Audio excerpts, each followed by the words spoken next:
Assalamu alaikum wa rahmatullahi wa barakatuh. Ya ayyuhal muslimun. To the long-time listener and first-time visitor, we welcome you to this episode. Now, without further ado, let's get into it. We hear this often and we hear these narrations a lot, right? But I don't want you to look at it as something that it is purely theoretical. You know, it exists in a manner that is detached from our practical lives.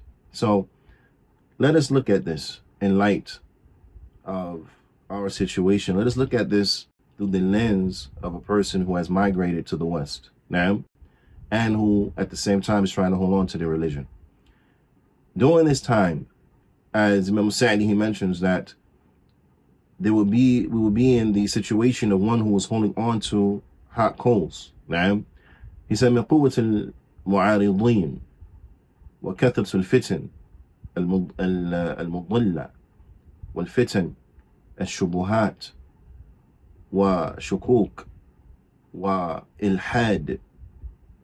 Reflect on this for a minute. ومن فتنة الشهوات، أيوة نعم، الشهوات كذلك، والانصراف الخلق إلى الدنيا.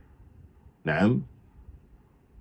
He said that they're going to be in this rough situation like one who was holding on to hot coals due to the multitudes of people who will be in opposition to them, the multitudes of opposition.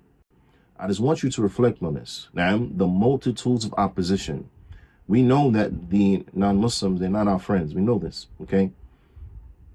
على كل حال, we know we have from them those who are avid enemies, those who are not supporters, those who are enemies, those who it is not enough for them to leave us be and to leave us alone, but those who want us to be like them, who want to corrupt us and who want to twist our way until our way is in agreement with theirs.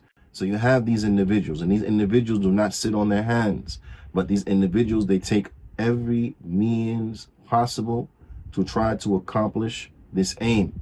So you find much turmoil. You find a lot of fitna that will lead one astray. You find a lot of doubts that are being thrown out there. A lot of quote-unquote complaints and grievances that are unfounded. Nonetheless, they are spread and they are propagated amongst the people. You have a multitudes of ilhad, of things that are things that, what is the word I'm looking for? But they are heretical.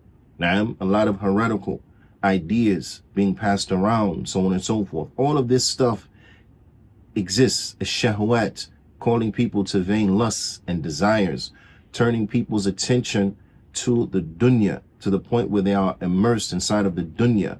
Naam, zahiran wa batinan, yani openly and hiddenly, you know, directly and by proxy. All of this exists, and if we want to look at the level of the propaganda that these evil individuals they throw at us, look at their media, look at their forms of entertainment, look at all of these things that we entertain ourselves with and or our children with. When I'm saying we, I don't mean we as we, I'm just saying we in general. Now, look at the things that people who live in this time, they entertain themselves with and they entertain their children with. And look at the content of these particular things, and you will start to understand maybe a little better the challenges of holding on to one's religion in this type of environment. This entertainment and this media, now, this is something that has afflicted us even before we got here. It's not like something that we were unaware of and then we get here. No, it afflicted us before we even got here. And then once we got here, it got even worse because our access to it became greater. So I don't think there's anyone out there that chose America in particular to come to, except that they thought this was the land of milk and honey. They thought that there was great opportunity here for them from a dunya standpoint, So let us understand that reality, that a lot of people come here for dunya. They don't come here looking for deen. They don't come here looking for Islam. They come here because they want dunya. They want the lifestyle that they see on television. They want the lifestyle that they see in Hollywood, and the lifestyle that they see being portrayed on the screens. This is what they're looking for. They don't understand that this is a country that has many issues and many problems. They don't understand that. They don't see that side of it.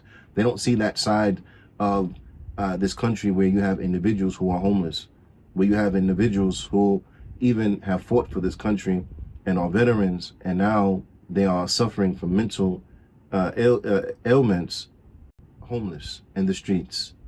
They don't show you that side of it. They show you the side that is all glitz and glamour. So people come here looking for that. Now, so it is important to know that these challenges are extremely dangerous, especially in light of trying to hold on to our religion. So for individuals coming here, and this is their motivation, now, there's going to have to come a point where they come to a realization of what is really real, and that they are returning to Allah subhanahu wa ta'ala, and that no matter what they're able to gain and accomplish here in this dunya, it will all mean nothing if they return back to Allah ta'ala and Allah is displeased with them. Now, let's continue with this picture that we're painting. An individual, they leave their country because they're looking for economic prosperity here in America. They're looking at the movies and the cinema and the social media that has reached their country, and they want a piece of that American pie. So they leave their countries, not looking for deen, not looking for Islam, but looking for the dunya, and they come here. Now, and we're speaking for those who come in for that reason, or those who they are escaping war-torn situations. So in their minds, it's better than where I'm at. At least I have safety and security. Now, however, what most people acknowledge